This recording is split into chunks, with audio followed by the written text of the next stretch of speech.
It was a bright Saturday morning in the small town of Riverdale, where sunlight danced through the trees, children laughed in the park, and life felt simple, at least for some. But inside a little corner convenience store, something entirely different was unfolding. A girl in a worn-out wheelchair sat trembling near the checkout counter, her wide eyes glistening with fear as the store manager yelled, waving a small chocolate bar in the air like a piece of evidence. Caught red-handed, he barked, his voice slicing through the air. "You thought I wouldn't notice, huh, trying to steal candy like that?" The girl, no more than 16, stuttered softly, her lips trembling. I didn't steal it, sir. I was just holding it." Her words broke off as tears filled her eyes. She had thin arms, a faded floral dress, and an innocence that made her look far younger than she was. Her wheelchair squeaked slightly as she tried to back away, but the manager blocked her path, scowling down at her like she was the lowest thing on earth. The other customers watched in silence, some whispering, others turning away. Nobody stepped forward. Nobody wanted to get involved, until one man did. That man was Aaron Cole, a single father in his early 30s, wearing a faded blue work shirt and tired eyes that spoke of endless struggle. He had just come in to buy milk and bread for his 8-year old son, Mason, but what he saw made his heart twist in his chest. He couldn't stand injustice, not when it came to the helpless. Aaron stepped forward and said, "Hey, that's enough. You don't talk to her like that. If you believe in kindness, second chances, and standing up for those who can't defend themselves, please take a moment to like, comment, share, and subscribe to Kindness Journal.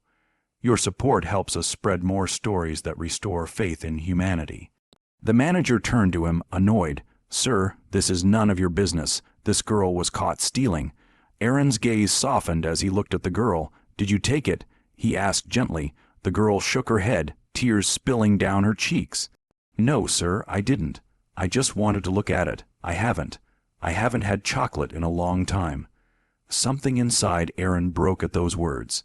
He turned to the manager and said, "Even if she did, what are we talking about here? A $1 candy bar? You think humiliating a disabled kid over that makes you right?"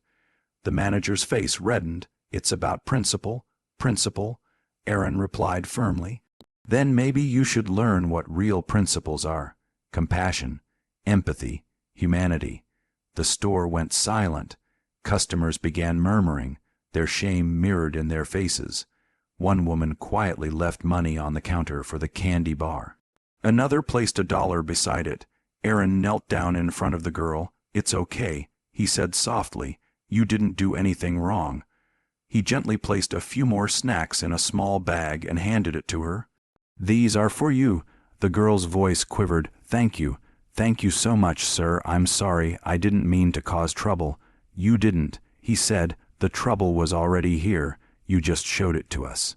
He helped her outside, the bell above the store door jingling faintly as they stepped out. The autumn breeze brushed through her dark hair.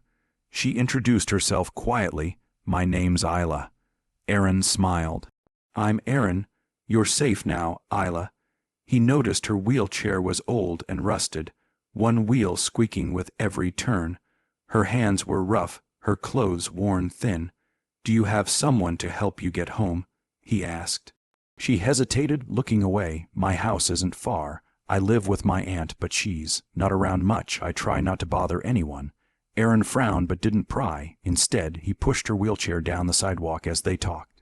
He learned that she had been paralyzed since a car accident 2 years ago, which took her mother's life. Her father had disappeared afterward, leaving her in the care of an aunt who saw her as a burden. Aaron's heart ached. He thought of Mason, his own son, who had lost his mother to illness. He knew how pain could eat you alive, but he also knew that kindness could stitch a person back together. When they reached Isla's small, crumbling apartment complex, she thanked him again. Before he left, he said, "If you ever need anything, you can come to the diner down on Oak Street. I work there. Just ask for Aaron." She nodded, smiling faintly. "You're the first person who's been kind to me in a long time." Days passed, and Isla's world began to change in small, quiet ways. Aaron would check in on her after his shifts, bringing leftover soup or helping fix her wheelchair. Mason, cheerful and full of questions, quickly grew attached to her. He'd sit beside her and tell her about school, or make silly jokes just to see her smile. Aaron didn't have much, but he gave what he could. His time, his care, his heart. He didn't see a poor, paralyzed girl. He saw a young soul who deserved a fair shot at happiness. One afternoon, as they sat together on a park bench, Isla said softly, "You didn't have to help me, you know. You barely even know me." Aaron smiled. "That's exactly why I had to, because most people only help when it's convenient, but the real test is helping when it's not." For the first time in years, Isla laughed, softly, like a melody she'd forgotten how to sing. But life has a strange way of testing the kind. A few weeks later, Aaron got a call from the diner manager. A man in a suit was there, demanding to see him. When Aaron arrived, he found Isla sitting in a luxury wheelchair beside a tall, well-dressed man with tears in his eyes. The man stood up as Aaron entered. "You must be Aaron Cole," he said, "the man who defended my daughter." Aaron blinked, confused. "Your daughter?" The man nodded. "Yes, I'm Richard Hale, Isla's father." Aaron felt his heart stop. The name sounded familiar. Richard Hale, the CEO of Hale Industries, one of the wealthiest men in the state. He looked at Isla, who smiled shyly. "I told you he was kind, Daddy." Richard's voice trembled. "For 2 years, I searched for her. I didn't even know she was alive. I'd been told. She didn't survive the crash, but she did. And while I was buried in grief and business, she was suffering alone, until you found her, until you stood up for her." Aaron didn't know what to say. He just shook his head. "I didn't do anything special. Anyone decent would have done the same." Richard smiled sadly. "That's where you're wrong. Most wouldn't. Most look away, but you didn't. You changed her world." The millionaire reached into his jacket and handed Aaron a sealed envelope. "Please accept this as a token of my gratitude." Aaron refused. "No, sir, I don't need payment for doing what's right." Richard's eyes softened. "Then accept something else. A job, a chance. I own several community centers and housing projects. I want you to help run one, manage it, expand it. You have the heart for it, and you'll never have to worry about your boy again." Tears welled in Aaron's eyes. He had spent years struggling just to keep food on the table, working double shifts, barely seeing his son. And now, because of one moment of kindness, everything was changing. He looked at Isla, who smiled through tears. "You see, Aaron, sometimes the smallest act of kindness can come full circle." Richard later helped fund a new rehabilitation program for disabled teens, naming it the Isla Foundation for Courage.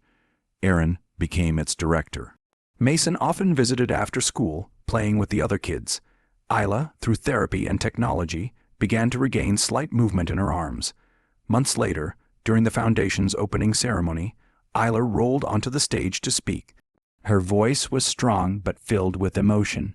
"A while ago, I was accused of stealing a chocolate bar. I thought my life had no value, but one man saw me differently. He saw me as human, and that changed everything. This foundation exists because of people like him, because kindness still exists in this world."